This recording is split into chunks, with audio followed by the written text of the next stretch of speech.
है। इसलिए भगवान कहते हैं अपने अंतर चक्षु को भ्रुकुटी के बीच में स्थिर करो, मन को शांत कर, परमात्मा के ध्यान में बुद्धि को एकाग्र करो तथा संपूर्ण प्राणियों के प्रति कल्याण की कामना प्रवाहित कर सांसारिक दुखों से छुटकारा दिलाकर परम शांति को प्राप्त करो। सारे विश्व के प्रति उस वक्त इतनी शुद्ध फीलिंग्स हो और वो शुद्ध फीलिंग्स को प्रवाहित करो। उनका चिंतन नहीं करो, लेकिन सारे संसार के कामना मना कल्याण की कामना को प्रवाहित करो, तभी योग ईश्वर के साथ हमारा लग जाएगा। अंतर चक्षु को यहाँ एकाग्र करो, भ्रुकुटी के मध्य में जो आत्मा का निवास स्थान है, जहाँ तीसरा नेत्र दिखाते हैं, वहाँ एकाग्र करो और उस परमात्मा के साथ जोड़ो। यही एकाग्रता की विधि है। और फिर छठे अध्याय में भगवान ध्यान योग को और स्पष्ट करता है। बहुत सुंदर रीति से स्पष्ट किया गया है कि जो हमारी शिकायत है कि मन एकाग्र नहीं होता है, तो मन को एकाग्र कैसे करना है उसकी विधि सारी बताई है।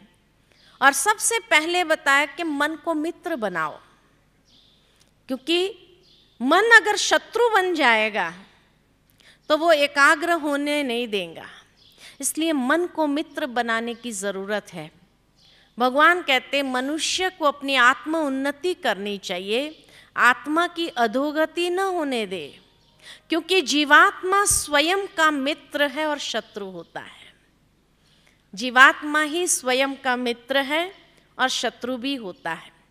तब अर्जुन का पुनः एक महत्वपूर्ण सवाल, कब मित्र होता है और कब शत्रु बनता है? जैसे हमारा सवाल कब मित्र बनता है, कब शत्रु बनता है? तो भगवान कहते हैं जब मन सहित इंद्रियां जीती हुई है तो मित्र है, और जब मन सहित इंद्रियां परवश है तो वह शत्रु है। आत्मा अपने सतोगुण में है और इंद्रियों के द्वारा वही सतोगुण की एनर्जी प्रवाहित हो रही, तब वो मित्र है। लेकिन जब स्वधर्म के गुण के बजाय पर धर्म के गुण आ जाते हैं, पर धर्म कौन सा है? पर कौन सा है? काम, क्रोध, लोभ, मोह, अहंकार, ईर्ष्या, द्वेष, छल, कपट, आलस, भय, स्वार्थ, ये सारा पर धर्म है। उसके अधीन जब इंद्रियां हो जाती है तब ये शत्रु बन जाता है। परवश हो गई तब वो शत्रु बन जाता है। फिर भगवान कहते हैं जिसने मन को जीत लिया ऐसा पुरुष मान अपमान, सुख दुख, सर्दी गर्मी से निर्लिप्त रहता है तथा मन को शांत रख परमात्मा की स्मृति में समा जाता है। वो ईश्वर की स्मृति में अपने मन को एकाग्र कर सकता है। तो एकाग्रता के लिए इंद्रियों को जीतना जरूरी है। अगर इंद्रियां उन्हीं आसक्तियों में लिपटी हुई है, फिर तो ये शिकायत बनी रहेगी कि मन ईश्वर में नहीं लगेगा, शत्रु बन जाता है।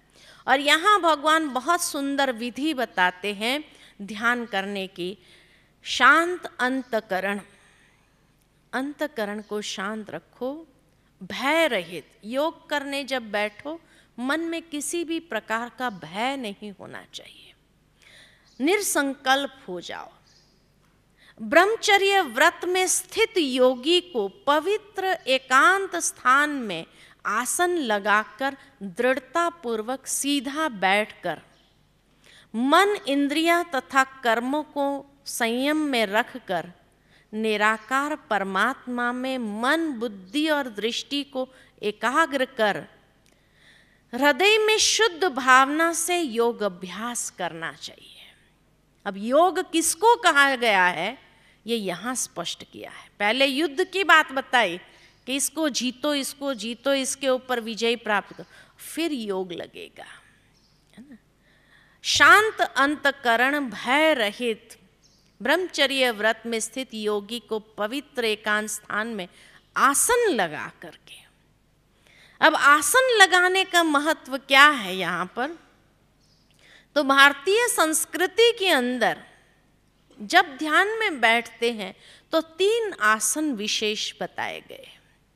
सुखासन, पद्मासन या अर्ध पद्मासन, ये 3 आसन बताए गए। अब ये 3 आसन के पीछे महत्व क्या है, उसका मतलब क्या है, क्यों ये आसन लगाना चाहिए? भावार्थ ये है कि कहा जाता है कि हमारे शरीर से एनर्जी निकलने के 3 द्वार हैं। उसमें सबसे पहला द्वार पैर है, यहाँ से एनर्जी बहुत निकल जाती है। इसलिए जब मेडिटेशन में बैठते हैं तो पैरों को मोड़ देना। मोड़ देने से क्या होता है कि वो एनर्जी को वहाँ रोक लेते हैं। कैसे? कई लोग इसीलिए महात्माओं के पास जाते हैं ना, चरण स्पर्श करते हैं ऐसे ऐसे। भावार्थ क्या है उसका कि पैरों से जो एनर्जी निकल रही है वो मेरे तरफ आए, आती नहीं है, ये खाली एक भावना है ना। कई लोग इसीलिए महात्मा पुरुषों के चरण धो करके थाली में वो पानी को फिर चरणामृत के रूप में बांटते हैं और पीते हैं, सोचते एनर्जाइज्ड वाटर है, कि जो उन्होंने तपस्या की है वो एनर्जी पानी में हमने ले लिया और वो पानी पीने से हमारी बैटरी भी चार्ज होने लगेगी। अब ऐसे कोई चार्ज होती नहीं है, ये अंधश्रद्धा है। गीता हमें यही सिखाती है कि क्यों नहीं हम वो एनर्जी खुद में चार्ज करें। किसी की एनर्जी पर कितना डिपेंड रहेंगे, कितना दिन चलेगी वो एनर्जी? तो ये विधि राजयोग नहीं सिखाता है। राजयोग हमें वो विधि बताता उत्तम, कि जो पैरों से एनर्जी निकल जाती है तो पैरों को मोड़ लो, आसन लगा लो, और पैरों को अगर मोड़ करके बैठ जाएंगे तो वहां से एनर्जी रुक जाएगी। जैसे एक होस पाइप होता है ना, कोई बगीचे में पानी डाल रहा हो और अचानक कोई मिलने आ जाए, नलका दूर है, पानी वेस्ट भी नहीं जाना चाहिए, तो क्या करेंगे? पाइप को मोड़ देंगे। जैसे ही पाइप को मोड़ा तो पानी रुक जाएगा। ठीक इसी तरह ये पैर को मोड़ देने की सिस्टम जो है भारत में, वो इसलिए कि वहाँ से जो ऊर्जा निकल रही है वो रुक जाए और फिर घुटनों से वो ऊर्जा पुनः ऊपर आए। एकाग्रता के लिए वो ऊर्जा बहुत ज़रूरी है, इसलिए निकल नहीं जानी चाहिए, लेकिन वो ऊर्जा ऊपर आनी चाहिए। इसलिए पैरों को मोड़ने का सिस्टम हर धर्म में, हिंदू धर्म में सुखासन, पद्मासन, अर्ध पद्मासन के रूप में उसको मोड़ते हैं। मुसलमान धर्म में जाओ वो वज्रासन में बैठते हैं, मोड़ने का सिस्टम वहाँ भी है। क्रिश्चियन धर्म में वो नील डाउन करते हैं, मोड़ने का सिस्टम वहाँ भी है। तो हर धर्म में ये पैरों को मोड़ा ही इसीलिए जाता है कि वहाँ से ऊर्जा जो निकल रही है वो निकलनी नहीं चाहिए। आज तो आप सभी कुर्सी पर बैठे हैं, इसलिए हम आपको ये नहीं कहेंगे कि आप पैरों को मोड़ो यहाँ, लेकिन जब आप बाबा का कमरा है, यहाँ पर मेडिटेशन रूम है, वहाँ जब जा कर के बैठ के देखिए। हाँ, जिसको घुटनों का प्रॉब्लम है उसको मैं नहीं कह रही हूँ, है ना, जो सहज रीति से बैठ सकते हैं उसको मैं कह रही हूँ। इसलिए आप देखेंगे पहले के ज़माने में घरों में सोफ़ा सेट नहीं होता था, आसन लगाए होते थे। बिजनेस पर भी लोगों की गद्दियाँ होती थी, खड़े होकर के बिजनेस नहीं किया जाता था, ऊर्जा निकल जाती है। बच्चों को गुरुकुल में पढ़ाते थे तो नीचे बैठ के पढ़ाना होता था, कुर्सी टेबल पर नहीं होता था। लेकिन आजकल सब जगह कुर्सी टेबल आ गया है, और इसीलिए बच्चा भी पढ़ता है, एक तरफ पढ़ता जाता, दूसरे तरफ अर्थिंग हो जाता है, कुछ भी याद नहीं रहता है। मन की एकाग्रता नष्ट हो गई है बच्चों के अंदर, कारण यही है कुर्सी टेबल। इसीलिए आप अपने बच्चों की एकाग्रता को भी बढ़ाना चाहते हो तो घर में तो कम से कम उसको नीचे बैठ करके पढ़ने की आदत डालो, कि नीचे बैठ के पढ़ो, ताकि जो ऊर्जा निकल जाती है वो कम से कम ऊर्जा वापस ऊपर की ओर सर्कुलेट हो और वो ऊर्जा हमें एकाग्र करने में मदद करे। भोजन करते थे पहले, कहाँ कुर्सी टेबल होती थी, सबको नीचे। तो भारतीय संस्कृति में ओरिजिनलिटी में जो चीज़ें होती थी ना, उसके पीछे बहुत गहरा साइंस था। लेकिन आज उस विज्ञान को लोग भूल गए, वो सीक्रेट्स भूल गए।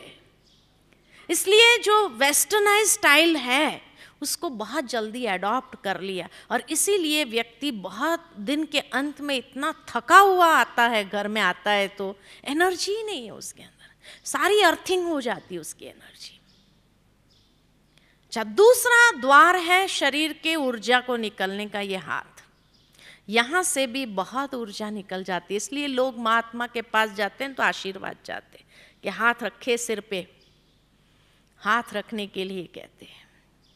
सोचते हैं कि हाथ रखेंगे तो वो ऊर्जा हमें मिल जाएंगी, ऐसे कोई ऊर्जा मिलती नहीं है, ये भी एक भावना है खाली, है ना। इसीलिए भारतीय संस्कृति में हाथ जोड़ने की प्रथा है। क्लोज द सर्किट, सर्किट को बंद कर दो।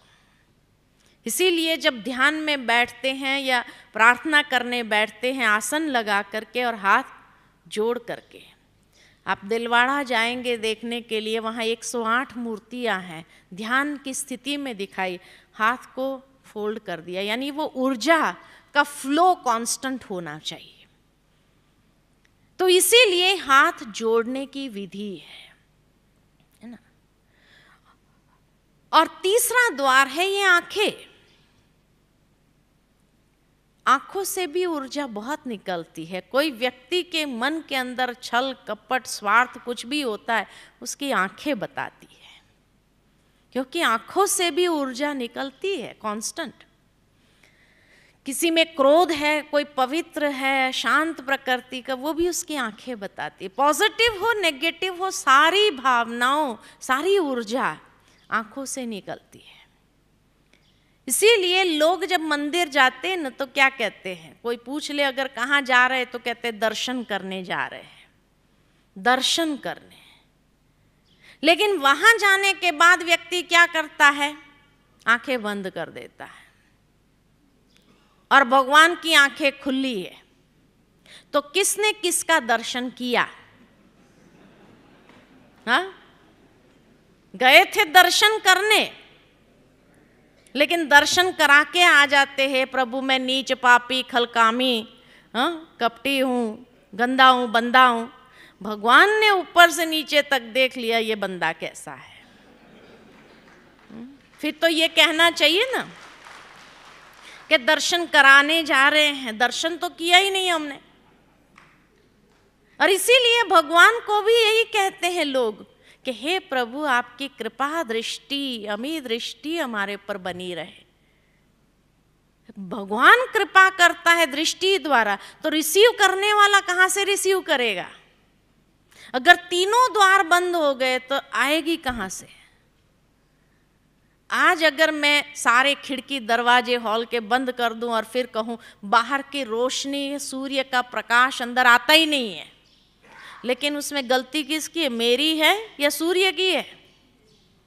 मेरी है, मैंने खिड़की दरवाजे बंद। ऐसे मैंने तीनों द्वार अगर बंद कर दिया और फिर मैं कहूं कि भगवान की अमी दृष्टि जैसे मेरे ऊपर तो है ही नहीं, महसूस ही नहीं होती है कि भगवान कुछ आशीर्वाद कृपा कर, लेकिन उसमें दोष किसका है? भगवान देने वाला तो दे रहा है, लेकिन हमने अपने खिड़की दरवाजे बंद कर लिए तो नुकसान तो हम ही भोग रहे हैं। इसलिए कहते हैं दृष्टि को खुला रखो। दृष्टि को खुला रख करके उस परमात्मा पर बुद्धि को एकाग्र करो और उस प्रवाह को आने दो। मांगने की जरूरत नहीं है कि मुझे शांति दो, सुख दो, हे प्रभु ये दो। जैसे दिन के समय सूर्य के सामने खड़े हो जाओ, सूर्य से कभी मांगेंगे हे सूर्य तेरी गरमाइश मुझे दे? मांगेंगे क्या? नहीं। आप खड़े रहो, मिलेगा। समुद्र के सामने खड़े रहकर समुद्र से मांगते नहीं है कि हे समुद्र तेरी शीतल हवा का प्रवाह मुझे मिले। मांगते हैं कभी? अरे खड़े रहो, रोम रोम के अंदर वो प्रवाह भर जाता है शीतलता का। ठीक इसी तरह मन और बुद्धि को एकाग्र करो ईश्वर में और उस प्रवाह को रिसीव करना शुरू करो। फिर देखो वो ऊर्जा आपके अंदर फ्लो होने लगती है। तो इसीलिए भगवान ने कहा कि आसन लगाकर दृढ़ता पूर्वक सीधा बैठकर मन, इंद्रिय तथा कर्मों